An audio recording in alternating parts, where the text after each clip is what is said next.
In this video, I'm going to show you how to go from this image to this using Photoshop. Let's open a new file in Photoshop using the base image.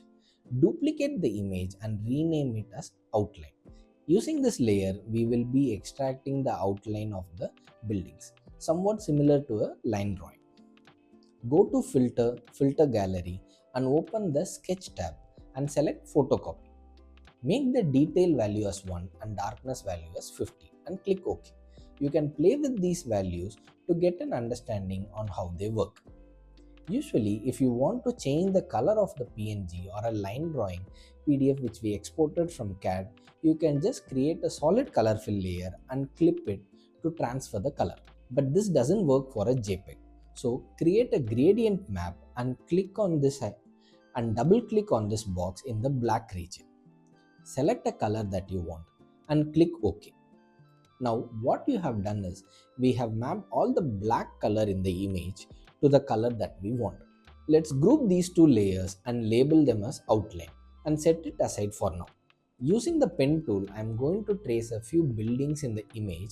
These are the buildings that I want to highlight in my site analysis.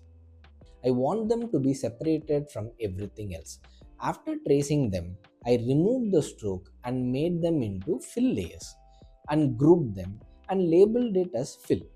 I then duplicated the group and renamed it as outline and turned on the stroke and removed the fill for these layers. Then select the fill group and give them a run through the different blending modes. Select any one that you like. You might find some unexpected but cool results when you do this. That just opens a new branch of options for you to explore in your presentation. I wanted the realistic image for the selected buildings to be seen through this blue fill.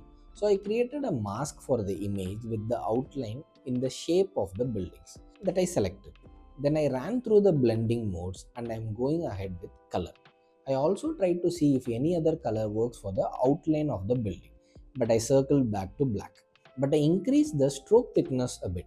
I want to add some text callouts, so I drew some vertical lines from the buildings to the clear portion of the image, so I can use the clean space to label them. Right now I am not giving any actual info, but you guys can enter your analysis here. I brought in some cloud PNG and created an orange fill layer and clipped it to the clouds. I also added a title for the overall image on the top left. I accidentally changed the blending mode of the buildings to darken, but I changed it back to color. After this, group everything and duplicate the group. Merge any one of the groups and go to Filter, Camera Raw Filter. In the Effects tab, make the grain value around 30 to 40 and vignetting to -20 and click OK. This adds a nice print or a vintage comic kind of look to the whole image. This is the final result. See you all in the next video.